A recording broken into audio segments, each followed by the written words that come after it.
बोले श्री प्राणनाथ प्यारे की जय। बोले श्री सद्गुरु महाराज की जय। पिया ने प्यार से अपनी रूहों पर प्यार बरसाया। पिया ने प्यार से अपनी रूहों पर प्यार बरसाया। अर्श निस्बत से ही रूह पर ये रंग निस्बत का चढ़ आया।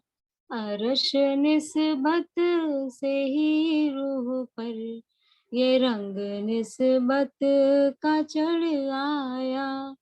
पिया ने प्यार से अपनी रूहों पर प्यार बरसाया। वो अर्श की बातें, मिलन की वो रातें, अखंड मुलाकातें, सौगात पिया की। वो अर्श की बातें, मिलन की वो रातें, अखंड मुलाकातें, सौगात पिया की। वनों में लेके जाना, वो खेलना खिलाना और हंसना हंसाना अदा पिया की। वनों में लेके जाना, वो खेलना खिलाना और हंसना हंसाना अदा पिया की। वो रस रंग धाम वाणी से यहाँ रूहों को दर्शाया। वो रस रंग धाम वाणी से यहाँ रूहों को दर्शाया। पिया ने प्यार से अपनी रूहों पर प्यार बरसाया। अर्श निस्बत से ही रूह पर ये रंग निस्बत का चढ़ आया। श्री जमुना किनारे कई दरखत हारे, सुगंध बयारे है मस्त समा। श्री जमुना किनारे कई दरखत हारे, सुगंध बयारे है मस्त समा। बखत मलहार है बरखा बहार, आनंद अपार न होगा बयां। बखत मलहार है बरखा बहार, आनंद अपार न होगा बयां। तो ऐसे में पिया के साथ में रहना बहुत भाया। तो ऐसे में पिया के साथ में रहना बहुत भाया। पिया ने प्यार से अपनी रूहों पर प्यार बरसाया। वो मोहल आकाशी ताल पुखराजी, रूहों के सुख खासी अखंड लीला। वो मोहल आकाशी ताल पुखराजी, रूहों के सुख खासी अखंड लीला। है सागर जमी की शोभा जुदा रंगों की, रूहों ने जब देखी वो नूर की फिजा। है सागर जमी की शोभा जुदा रंगों की, रूहों ने जब देखी वो नूर की फिजा। बहुत मीठा सा दिल में फिर पिया का प्यार भर आया। बहुत मीठा सा दिल में फिर पिया का प्यार भर आया। पिया ने प्यार से अपनी रूहों पर प्यार बरसाया। अर्श निस्बत से ही रूह पर ये रंग निस्बत का चढ़ आया। पिया ने प्यार से अपनी रूहों पर प्यार बरसाया। बोले श्री प्राणनाथ प्यारे की जय। बोले श्री सद्गुरु महाराज की जय। प्रणाम सुंदर साथ जी। प्रणाम जी, प्रणाम जी। प्रणाम जी। धन्यवाद कविता दीदी, आप ले लो।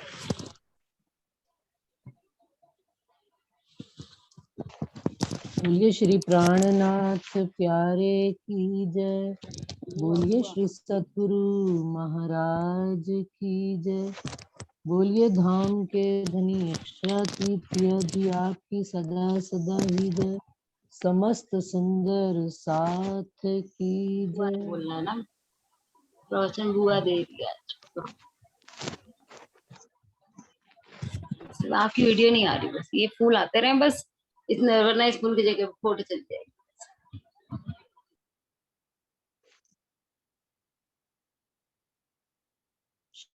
श्री बंधो सतगुरु चरण को करूं सप्रेम प्रणाम।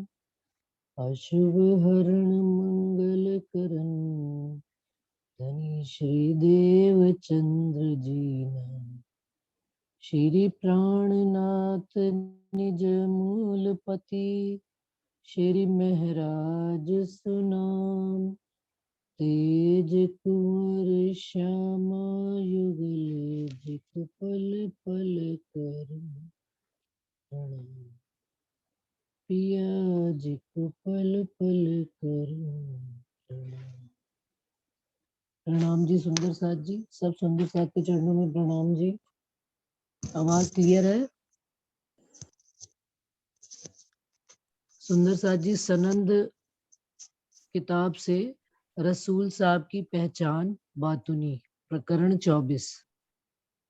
जैसा कि हम सब सुंदर साथ जानते हैं कि सनंद किताब प्राणनाथ जी जब मेड़ता से दिल्ली की ओर जा रहे थे तो रास्ते में अनूप शहर में सनंद किताब उतरी है।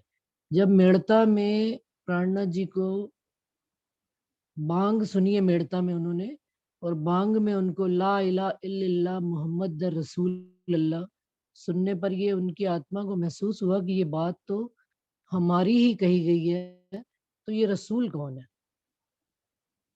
तो इस बात को विचार करते करते और बीच में कुछ ऐसा प्रसंग हुआ कि उनका सुंदर साथ से थोड़ा सा दिल नासाज हो गया और तबीयत उनकी खराब हो गई, और गाड़ी में जाते जाते, बैलगाड़ी में जाते जाते उनका पेट ढीला हो गया और शरीर बिल्कुल छोड़ने वाली स्थिति में आ गया।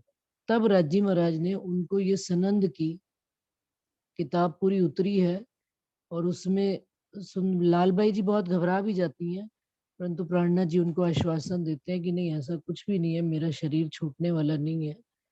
तो उसी प्रसंग में सनंद में ये प्रकरण 24 रसूल साहब की पहचान बातुनी। हमने पिछली बार प्रकरण किया था सनंद गिरोह सिफत मोहम्मद, सिफत गिरोह की। पिछली बार जो प्रकरण किया था सिफत गिरोह की। पहले आप प्राणनाथ जी हमारी सिफत गाते हैं, फिर उन्होंने उसके बाद रसूल साहब की पहचान बातुनी शुरू करी है। तो सुंदर साथ जी शुरू करते हैं। कहे मोहम्मद सिफत उम्मत की, करे अपने मुख मेहरबान, सोई जाने जामे हक इलम, ए दिल मोमिन अर्श सुभान, ए दिल मोमिन अर्श सुभान। कहती हूँ मोमिन को सुन सी सब जहान, मायने गुज या जाहिर कोई ले ना सक्या फुरमान। अब आप इंद्रावती जी कह रही हैं ये बात जो है मैं कह अपने मोमिनों को रही हूँ, और सुन सी सब जहान। आप प्राणनाथ जी बैठकर कह रहे हैं इंद्रावती जी के धाम हृदय में, सुनेगा सारा जहान, मायने गुज या जाहिर कोई ले ना सक्या फुरमान। जो कुरान में जाहिर बात भी कही गई थी और छिपी हुई बात भी कही गई थी, वो कहते हैं कोई भी ले नहीं सकता। ब्रह्म सृष्टि तो उस समय आई नहीं थी और दुनिया वाले इस बात को समझ ही नहीं पाए। जाहिर मायने कलमे के रसूले कहे समझाए, सो भी कोई न ले सकिया, तो क्यों देऊं बातून बताए। अब रसूल साहब ने जो कुरान में कलमा, जहरी कलमा कहा गया, जहरी तारतम जिसको कह लो आप, तो वो भी सो भी कोई ना ले सकिया, वो भी इस संसार में कोई उसका जहरी अर्थ भी कलमे का नहीं ले सका। तो कहते हैं अगर उस समय बातून बता दिया होता तो कौन समझ पाता, जहरी ही नहीं किसी को बात समझ में आई। नेक तो भी कहूं जाहिर, मेरे मोमिनों के कारण।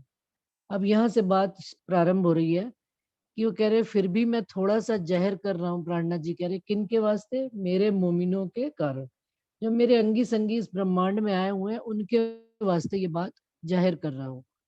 अंतर मैं ना कर सकूं अरश रूहे मेरा तन। क्यों? क्योंकि मैं अपने अंगों के साथ, जो रूहे मेरे तन है, राजी महाराज कह रहे हैं, उनके साथ मैं इतना सा भी अंतर कर नहीं सकता। तभी तो वो आशिक है, क्योंकि उन्होंने कोई बात हमसे अपने दिल की कोई छुपा के रखी नहीं है। इतना सा भी फर्क नहीं है रूहों को, रूहों और राज्य के बीच में। तो रूहें क्या है? उनके राज्य महाराज के तन है। जाहिर कया सो दिखाई, बातून जाहिर कर देहूं तुम। अब कह रहे हैं कि जो कुरान में जाहिर कही थी बात, वो तो दिखाया ही दिखाया, लेकिन जो उसमें बातून बात कही थी, जो उस समय नहीं पता लगी थी, उसको भी जाहिर करके सब सुंदर साथ को बता रहा हूँ। आगू अरश रूहे मेले मिने, परम धाम का जो रूहों का मेला लगा हुआ है उनके आगे सारी बात बता रहा हूँ। दिखाऊं बक्का वतन खसम, और क्या दिखाऊं? जो परम धाम राज्य के स्वरूप, शोभा, वर्णन सारा अब रूहों को यहाँ पर दिखा रहा हूँ। जो बातों, जो कुरान में उन्होंने इशारतों में थोड़ी थोड़ी बातें कही हुई थी कि राजी महाराज की अमृत सूरत है, हौज कौसर का वर्णन था, जोए जमुना जी का वर्णन था, वो सारी बातें अब वो बातून जो बातें उन्होंने बताई कि वो संसार में अब जाहिर करके हमको सारी किसकी किसकी बातें, राजी महाराज के पूर्ण स्वरूप की, अब केवल इशारों में नहीं कि उनकी अमृत सूरत है, उनकी जुल्फों से खुशबू आती है इत्र हिना की, अब एक एक चीज का बारीकी से वर्णन करके उन्होंने हमको, क्योंकि अब हम रूहें उनके अंगी संगी, उनके निस्बती इस संसार में आ गए हैं, और उनको ही अपने घर की बात बताई जा सकती है, दूसरे को तो कोई बता नहीं सकता। जिन जानो बिना कारण, खेल जो रचिए ए मायने गुज फुरमान के, समझ लीजो दिल दे। अभी प्राणनाथ जी क्या कह रहे? जिन जानो बिना कारण, कोई भी ये मत समझ लेना कि बिना कारण से ये खेल जो है रचा गया है। ये मायने गुज फुरमान के, कुरान के ये बड़े गहरे मायने हैं, छिपे हुए मायने। इसको कैसे हमको समझना है? ऊपर की नजर से नहीं समझना, बुद्धि से नहीं, समझ लीजो दिल दे। अपना दिल देकर राज्य महाराज ने हमको अपनी बात समझाई है, और हमको भी अपना दिल उनके चरणों में समर्पित कर कर ही ये बात समझ में आएगी। नूर पार थे रसूल आवे, ये देखो हकीकत। हकीकत में देखो क्या कि रसूल साहब कहाँ से आ रहे हैं? शर के पार अक्षर, अक्षर से पार, यानी कि परम धाम से वो आ रहे हैं। हक भेजे अपने फरमान, और राजी महाराज ने वहां से अपना फरमान यानी कि संदेशा हमको भेजा है। आगे आलम तो गफलत, और किनके बीच में भेजा है? उस गफलत, उस आलम में भेजा है जहां पर गफलत ही गफलत, जहां पर झूठ ही झूठ है, सत्य का कोई आया ही नहीं है, उनके बीच में राजी महाराज ने अपना रसूल भेजा है। तो कह रहे ये बात दिल देकर समझना, क्या उनके दुनिया के लिए आगे आएगा प्रसंग सुंदर सा जी। दूसरा तो कोई है नहीं, एक ख्वाबी दम सब जहान, तो रसूल आया किन वास्ते हक पे ले फुरमान। ये जो ख्वाबी दम है, ये तो सारा संसार झूठ का ही ब्रह्मांड है और झूठ के ही है, तो यहाँ पर दूसरा कोई आया नहीं है, तो रसूल किनके वास्ते ये फरमान लेकर? राजी महाराज का फरमान इस ब्रह्मांड में, ये वो हमसे ही प्रश्न पूछ रहे हैं, रसूल किनके वास्ते आया है? सुंदर साथ जी बीच में एक बात कहूंगी, कोई भी सुंदर साथ बीच में किसी के भी दिल में कोई बात आए तो बोल सकता है। अभी मैं जरा पॉइंट तक आने के लिए चौपाई सदा सादी सादी पढ़ती चली जा रही हूँ, जहां पर कोई डाउट होए सुंदर साथ बोल सकता है। ए न आवे ख्वाबी दम पर, अपना नूरी जे। अब राजी महाराज जी हमको जवाब दे रहे हैं कि जो नूर से, नूर के पार धाम से आया है नूरी, ये रसूल साहब एक ख्वाबी दम पर तो आ नहीं सकता। ये जो 14 लोग की दुनिया है इनके ऊपर नहीं आ सकता। देखो आंखें दिल खोल के, दिल की आंखों से खोल कर देखना कि कोई मतलब बड़ा है। यदि हमको भी राजी महाराज कोई बात खोल कर बता रहे हैं तो इसमें बड़ा कोई राज की बात है। आम दुनिया को ये बात नहीं समझाई जा रही। ये बात संदेशा आ गया, लेकिन समझेंगे कब? जब आप इमाम प्राणनाथ जी आए हैं इस संसार में, इमाम मेहंदी, तो उनके द्वारा ये बात हमको बताई जा रही है। तो देखो आंखें दिल खोल के, दुनिया कहे ए हम पर लिया है किताब। और दुनिया वाले क्या कह रहे हैं? ख्वाब के कबूतर क्या कह रहे हैं? ये तो हमारे वास्ते कुरान आई है, ऐसे रसूल को तो कहे जो बोलत मिने ख्वाब। जो संसार की उत्पत्ति है, संसार में ही रहते हैं, संसार की भाषा बोलते हैं, वो रसूल साहब को कह रहे हैं कि हमारे वास्ते किताब आई है। बड़ी हैरानगी की बात है। क्यों मुख ऐसा बोल ही जो समझे होए कागद, ना सुध रसूल ना फुरमान तो यूं कहे शब्द। कह रहे हैं कि इनको क्या पता कि ये कागज जो ये गवाही के वास्ते कुरान आई है वो किसके वास्ते आई है। इनको ना रसूल साहब की सुध है ना कुरान की सुध है। ये बात हमें राजी महाराज इस वाणी के माध्यम से समझा रहे हैं। आसमान जिमी के लोक को, उसकी गवाही भी दे रहे हैं और उसका प्रमाण भी दे रहे हैं। आसमान जिमी के लोक को अर्श बक्का नाही खबर, तो तिनका कासद मोहम्मद होए अर्श से आवे क्यों कर। जो 14 लोग की जिम्मी है, जिमी से लेके आसमान तक 14 लोग हैं, वहां पर अर्श परमधाम की कोई भी खबर है ही नहीं। आज दिन तक किसी ने ये बात कही ही नहीं थी। तो उनका कासिद, उनका संदेश वाहक, उनका डाकिया मोहम्मद साहब, रसूल साहब कैसे परमधाम से आ सकते हैं? उनको देने के वास्ते बेशहूर ऐसी दुनिया, माहे अबलीस आदम नस्ल। ये दुनिया ऐसी बेशहूर है। शहूर का मतलब क्या? बिना विचारे बात बोल देते हैं। आदत होती है कि बिना सोचे समझे बात बोल देनी। और जिसमें आदम की नस्ल, और हम सारा संसार किसकी नस्ल है? आदम अजाजील की नस्ल है। और जिसके बीच में वास किसका है? इबलीस का वास है, शैतान का वास है। तो कहे मोहम्मद को कासद, और फिर मोहम्मद को अगर ये डाकिया कहते हैं तो लानत ऊपर अकल, इनकी अकल के ऊपर धिक्कार है। सुंदर साथ जी, हम कौन सी जात कहलाते हैं? दुनिया तो आदम की नस्ल कहला रही है, हम किसकी जात है? हक जात, हक जात। हमसे हमेशा प्रश्न पूछा जाता है हम कौन सी पैदाइश में आते हैं। सुंदर साथ जी जवाब अपने आप हम दे रहे हैं, हम हक की जात है। आगे से अब जो प्रसंग शुरू हो रहा है रंजना का, जो पिछली बार से था कि सनंद के सारे कुरान के प्रसंग बताए जाए। सुंदर साथ जी वैसे इनका हमसे कोई लेना देना नहीं है, लेकिन फिर भी एक लज्जत लेने के वास्ते हमको, अभी कोई सुंदर साथ, मैं किसी से बात कर रही थी कल परसों, तो वो कहने लगे अरे क्या रखा है, हमें राजी मिल गए, राजी से हमारा संबंध जुड़ गया, तो क्या फर्क पड़ता है कि हमें इन किस्सों का पता भी है या नहीं पता। तो कोई जवाब देगा इस बात का?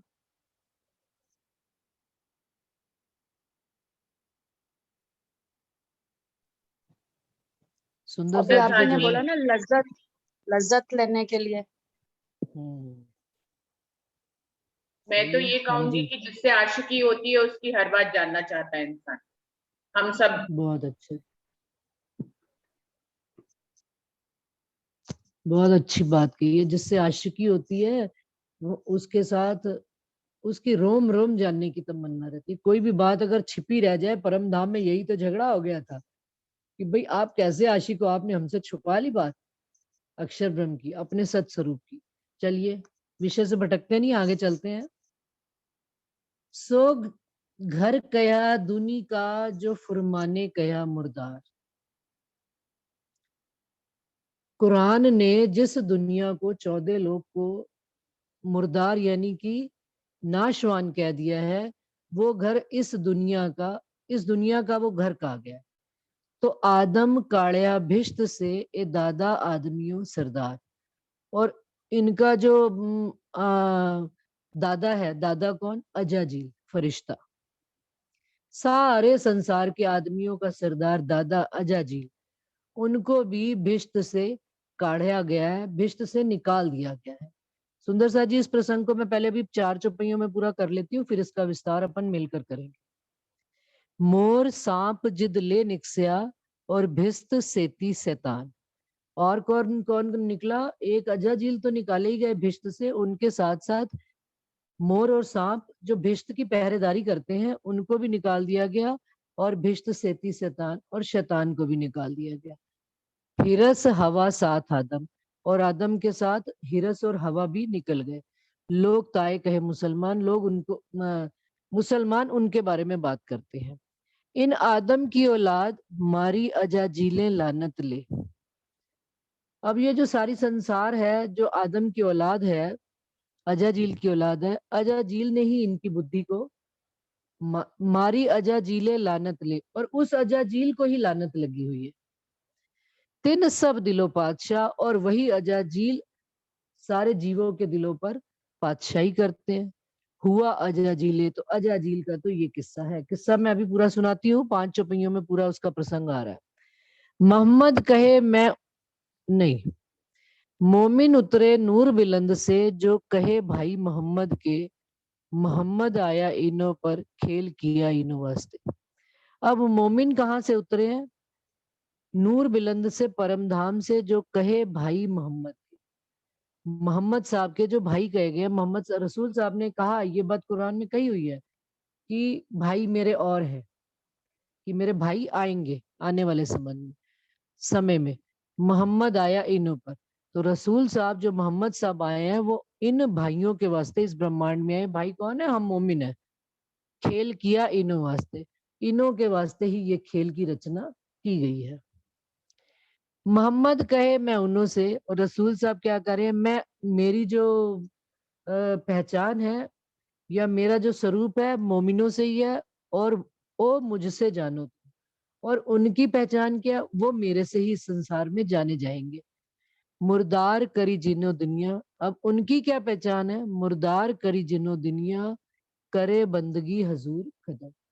जिन्होंने इस संसार को क्या कर दिया? मुर्दार करके, मिट्टी की भांति थूक दिया। मुंह में जैसे थूक आती है, थूक देते हैं, तो संसार को उन्होंने थूक कर फेंक दिया है। करे बंदगी हजूर कदम, और राज्जी महाराज की ही रात दिन बंदगी चरणों में रहकर करते हैं। मोहम्मद आया वास्ते मोमिन, ले हक पे फुरमान, सब दुनिया करी एक दिन, भिस्त दई सब जहान। तो मोहम्मद साहब हम मोमिनों के वास्ते ही आए हैं, और हमारे वास्ते ही वो फुरमान राज्जी महाराज ने भेजा है। सब दुनिया करी एक दिन, वो जो सारी दुनिया अलग अलग, कोई आग पानी पत्थर को पूज रहा है, उनको सबको एक दिन करके सारी दुनिया को भिस्त दे दी गई है, भिष्टों में अखंड कर दिया गया है। ए जो कहे खेल कबूतर, ए जो खेल कबूतर, कहे अर्श से आया रसूल, सो कहे हमारा रसूल, दोजख में जले इन।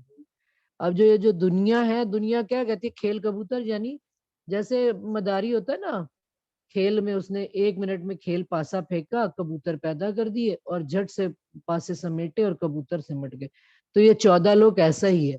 तो ये क्या कह रहे हैं कि अर्श से जो रसूल आया, ये रसूल साहब हमारे हैं, मोहम्मद हमारा है, मुसलमान कह रहे हैं। तो ये भी इस भूल के वास्ते भी इनको दोजख की आग में जलना पड़ेगा, क्योंकि रसूल साहब किनके वास्ते आए हैं? सुंदर साहब, हमारे वास्ते। हम, हमारे वास्ते ही राज्जी महाराज ने ये संदेशा भेजा है। पढ़े कलाम अल्लाह को, ले मायने अपनी अकल। अब जो अल्लाह ताला के कलाम, जो शब्द आए हैं, कुरान आया है, इसको कैसे पढ़ते हैं? अपनी अकल से पढ़ते हैं। जो कही मुसाफे मुर्दार, ताए छोड़े न दूनी एक पल।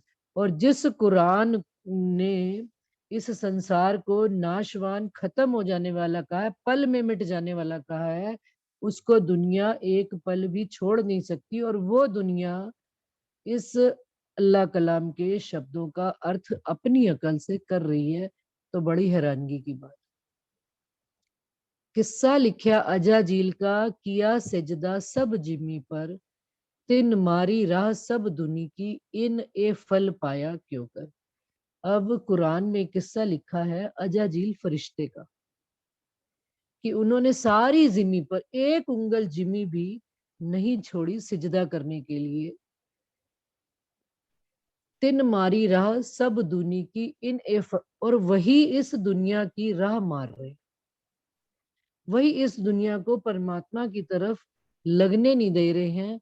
इन ए फल पाया क्यों कर, तो इनको इतना सजदा बजाने का ऐसा फल क्यों मिला।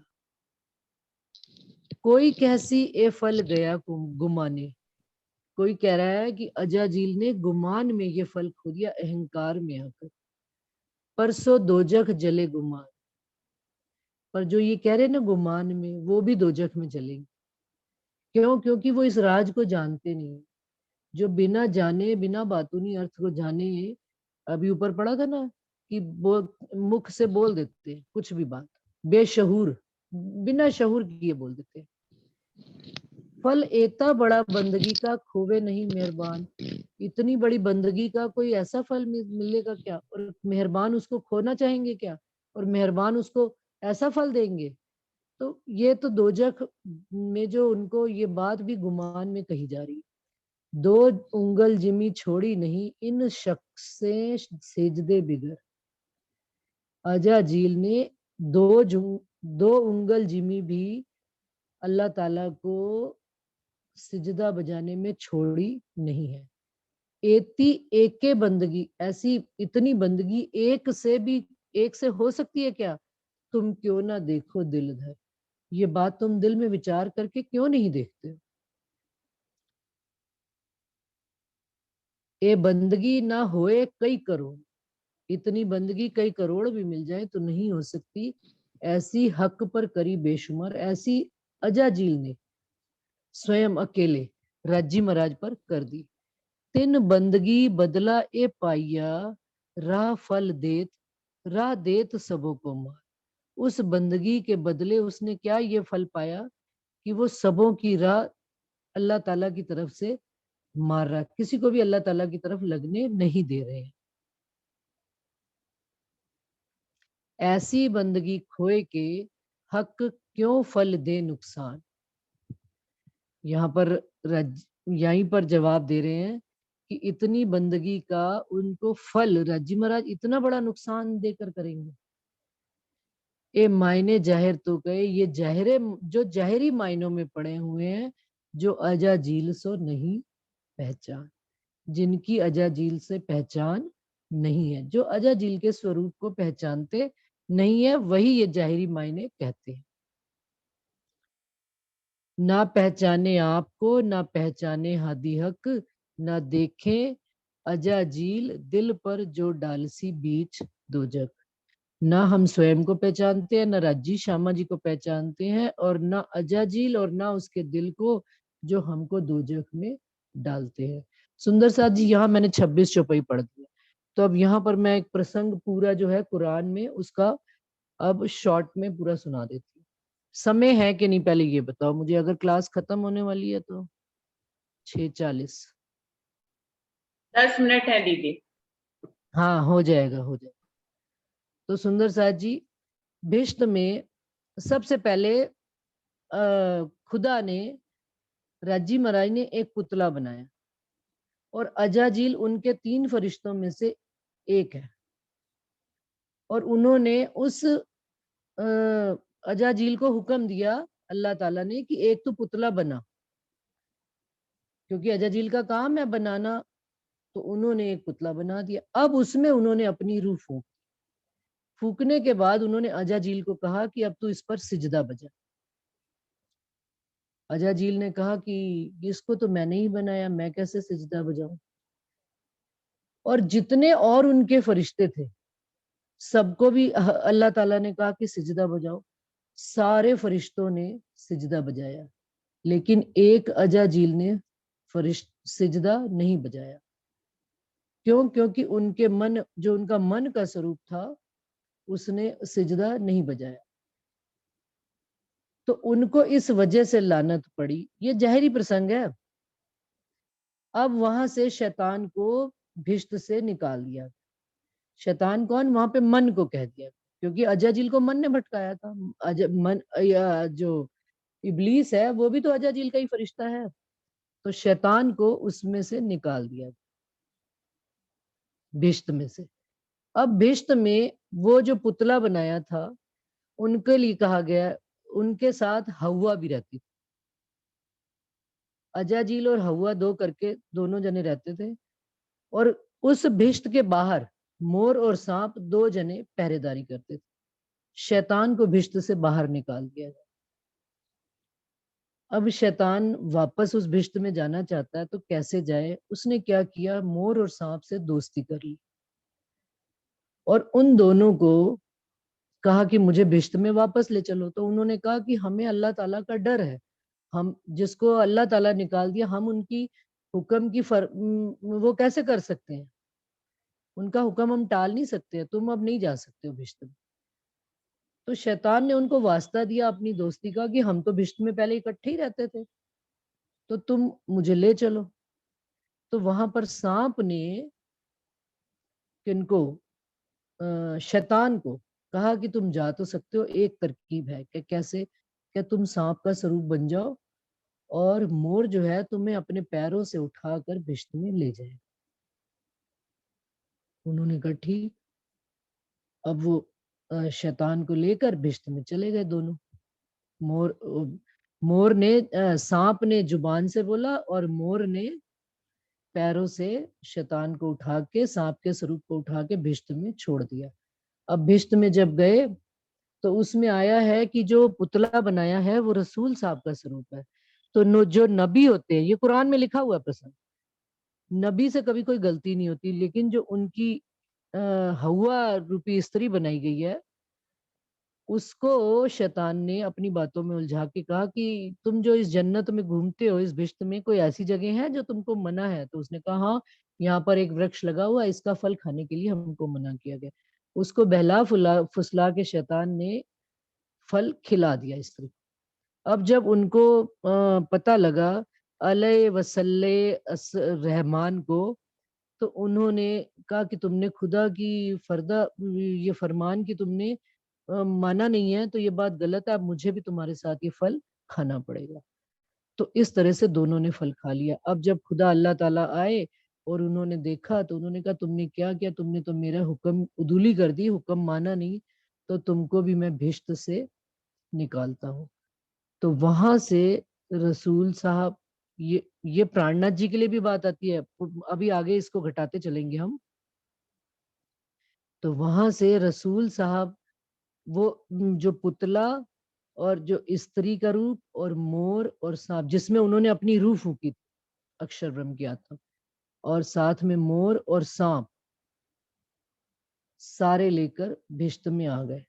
अब मोर और सांप के लिए कहा जाता है कि सांप की जुबान पर पहले मीठा ही बोलता था सांप, लेकिन उसको ये लानत पड़ी कि उसकी जीभ में जहर आ गया। वो जिसको भी जहां पर भी बोले उसकी जहर से संसार में मर जाते हैं। और मोर ने जिन पैरों से शैतान को उठाया था, उनको क्या हुआ कि उसके पैर खराब कर दिए। तो अभी भी हम देखते हैं कि मोर जो है जब भी अपने पैरों को देखता है तो रोता है, ऐसा वर्णन कुरान में आया है। अब ये हमारा प्रसंग नहीं है। प्रसंग हमारा क्या है कि अजाजील को उन्होंने निकाल दिया। अब वो उसको निकाल दिया जिसने सारी जिमी पर सिजदा किया, लेकिन उसके अंदर उन्होंने अपनी रूह फूकी हुई है। अजाजील ने ही वो पुतला बनाया है और उसने उसके अंदर उन्होंने अपनी रूह फूकी हुई है। वो निकल आया बाहर। अब लानत किसको पड़ी? उस अजाजील को जिसने सिजदा नहीं बजाया। मायना इसका क्या है जहरी रूप में? सुंदर साथ जी, हमने तो ये जहरी देख लिया कि उसने सिजदा नहीं बजाया। कुरान में बड़ा अच्छे तरह से इसका अर्थ लिखा हुआ है। उन्होंने लिखा है कि वो अल्लाह ताला का बड़ा एक सरदार फरिश्ता था, उनका हुक्म उदूली वो कर ही नहीं सकता था। जो उनको सिजदा किए बगैर एक पल नहीं रह सकता था, वो कैसे उनका कहना नहीं माना? उसने हुक्म उदूली करने की तो उसकी औकात ही नहीं थी, लेकिन फिर भी उन्होंने करी। कहते हैं उसमें ये वर्णन आया कि सारे फरिश्तों को ये बात पता लग गई थी कि आज अल्लाह ताला एक फरिश्ते को भिश्त से बाहर निकालेंगे। तो अजाजील ने कहा तुम सब घबराओ नहीं, मैं आज उनकी हुक्म उदूली करके मैं निकल जाऊंगा, तुम सब कोई भी मत निकलना, तुम्हें भिश्त में रहने को मिल जाएगा, मैं आज उनकी हुक्म उदूली कर लूंगा। और उन्होंने सारे जितने फरिश्ते थे उनको सेफ किया और खुद हुक्म उदूली करके बाहर निकल आए। तो कहते हैं कि अल्लाह ताला को अजाजील बड़ा प्यारा था और अजाजील को उन्होंने वो काम सौंपा जो अजाजील जिंदगी में एक पल के लिए भी कर नहीं सकते, कि सिजदा किए बगैर रह नहीं सकते थे, और उनको हुक्म अपने स्वरूप के विपरीत काम करने का मिला। क्या विपरीत काम करने का मिला? कि संसार में अब जो तू जितने तेरे जीव खड़े होंगे उनके आंख और दिल पर तू राज करना और उनको मेरी तरफ आने मत देना।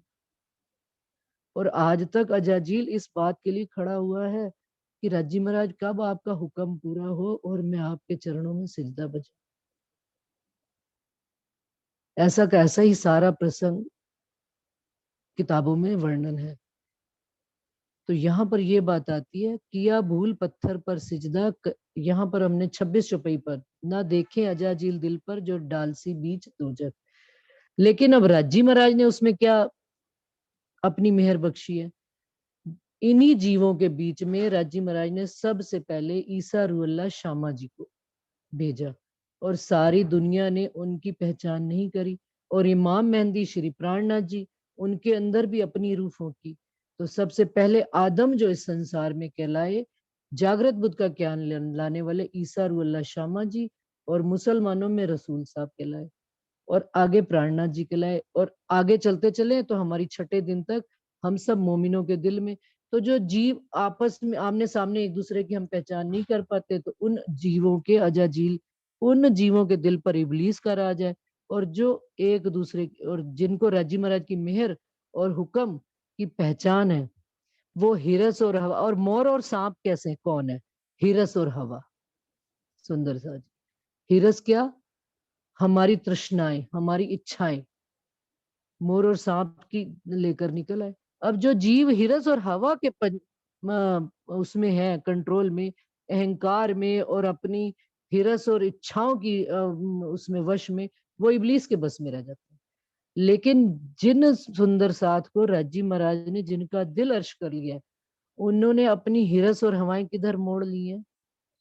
धनी की राह की ओर, रज्जी की ओर मोड़ ली है। तो उनके सारी इच्छाएं रज्जी से ही मिलने के लिए होने लगी, सारी गुण इंद्रियां रज्जी की तरफ ही मुड़ गई। उसी चौपाई में आ रही है हिरस हवा साथ आदम। आदम किसके साथ निकला? लेकिन अब वो आदम किस किस इच्छा से निकला? कि मैंने अल्लाह ताला को प्राप्त करना। अब हमारी भी सारी गुण इंद्रियां एक एक करके राज्य की तरफ जब लगती चली जाएंगी, और राज्य से, और सारा वजूद ही राज्य के ऊपर समर्पित हो जाएगा। समर्पण का तो यही है, जकात यही तो बताया था कि स्वयं को समर्पित कर दे। तो इस प्रकार से